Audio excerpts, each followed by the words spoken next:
सभी भक्तजनों को जय श्री कृष्ण। श्री सुखदेव जी कहते हैं, ज्वर ने कहा, प्रभो आपकी शक्ति अनंत है, आप ब्रह्मादि ईश्वरों के भी परम महेश्वर हैं, आप सबके आत्मा और सर्व स्वरूप हैं, आप अद्वितीय और केवल ज्ञान स्वरूप हैं। संसार की उत्पत्ति, स्थिति और संहार के कारण आप ही हैं। श्रुतियों के द्वारा आपका ही वर्णन और अनुमान किया जाता है। आप समस्त विकारों से रहित स्वयं ब्रह्म हैं।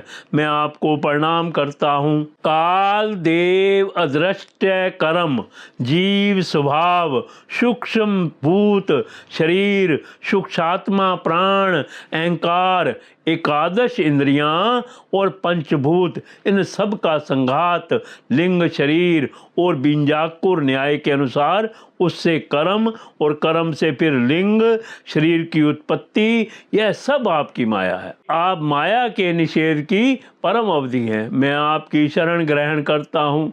प्रभो आप अपनी लीला से ही अनेकों रूप धारण कर लेते हैं और देवता साधु तथा लोक मर्यादाओं का पालन पोषण करते हैं, साथ ही उन्मार्गामी और हिंसक असुरों का संहार भी करते हैं। आपका यह अवतार पृथ्वी का भार उतारने के लिए ही हुआ है। प्रभो आपके शांत उग्र और अत्यंत भयानक दुस्सह तेज ज्वर से मैं अत्यंत संतप्त हो रहा हूँ। भगवान देहधारी जीवों को तभी तक ताप संताप रहता है जब तक वे आशा के फंदों में फंसे रहने के कारण आपके चरण कमल की शरण नहीं ग्रहण करते।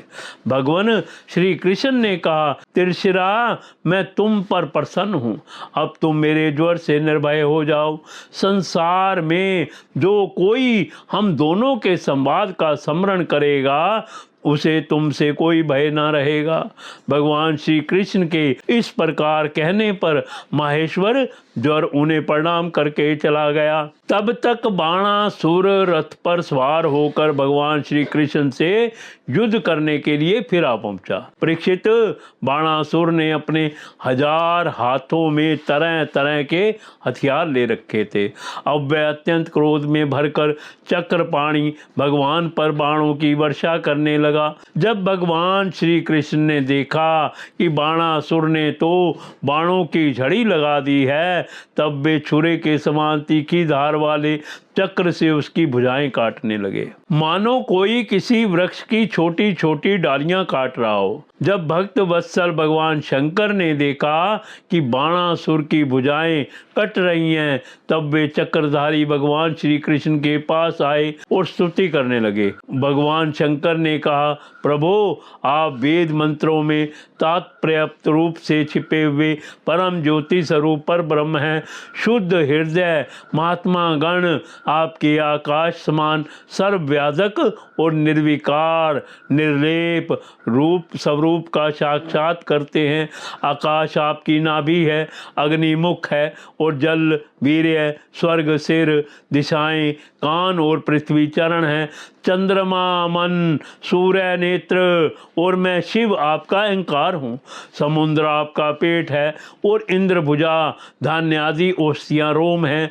मेघ केश है और ब्रह्मा बुद्धि प्रजापति लिंग है और धर्म हृदय। इस प्रकार समस्त लोक और लोकांतरों के साथ जिसके शरीर की तुलना की जाती है वे परम पुरुष आप ही हैं।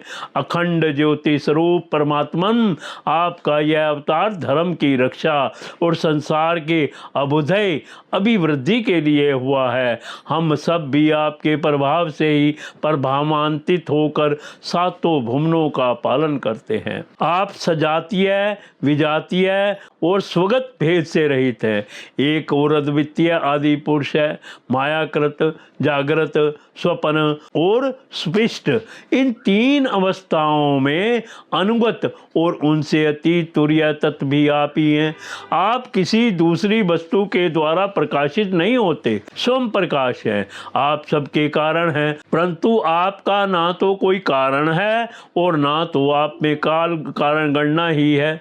भगवान, ऐसा होने पर भी आप तीनों गुणों की विभिन्न विषमताओं को प्रकाशित करने के लिए अपनी माया से देवता, पशु, पक्षी, मनुष्य आदि शरीरों के अनुसार भिन्न भिन्न रूपों में प्रतीत होते हैं। प्रभु, जैसे सूर्य अपनी छाया बादलों से ही ढक जाता है और उन बादलों तथा विभिन्न रूपों को प्रकाशित करता है, उसी प्रकार आप तो स्वयं प्रकाश हैं, परंतु गुणों के द्वारा मानो ढक से जाते हैं और समस्त गुणों और गुणाभिमानी जीवों को प्रकाशित करते हैं। वास्तव में आप अनंत हैं।